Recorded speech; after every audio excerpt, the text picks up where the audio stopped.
யோபுடைய நண்பர்கள் யோபு கிட்ட சொல்றாங்க, நீர் அவரோட பழகி சமாதானமாயிரும், அதனால் உனக்கு நன்மை வரும். கர்த்தரோட பழகுனா ஐஸ்வர்யம் கூட வந்துடும் அப்படின்றாங்க.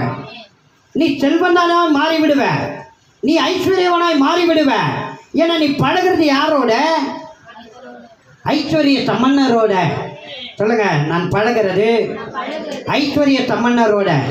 நான் ஐஸ்வர்ய சம்பன்னரோட பழகினால் நானும் அவரை போல ஐஸ்வர்யவனாய் செல்வந்தனாய் மாறிவிடுவேன். அவனா இல்லையா? அந்த வல்லமை பாஸ் ஆகும், அந்த பிரச்சனை உங்களை நிரப்பும். யாரோட பழகிறீங்களோ அப்படிதான் நம்முடைய வாழ்க்கை இருக்கும். சொல்றேங்க, தேவனோட பழகுனா, சர்வ வல்லவரோட பழகுனா. யோபுடைய நண்பர்கள் சொல்றாங்க, எவ்வளோ ஞானவான்கள் பாருங்க.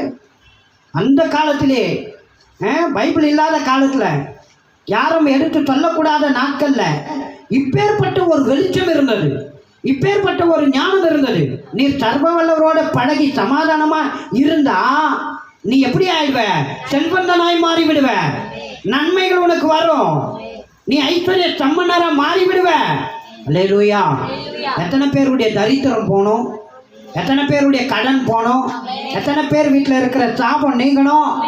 நான் சொல்றேன், ஐஸ்வர்ய சம்பன்னரோட பழகுங்க, ஐஸ்வர்ய சம்பன்னரோட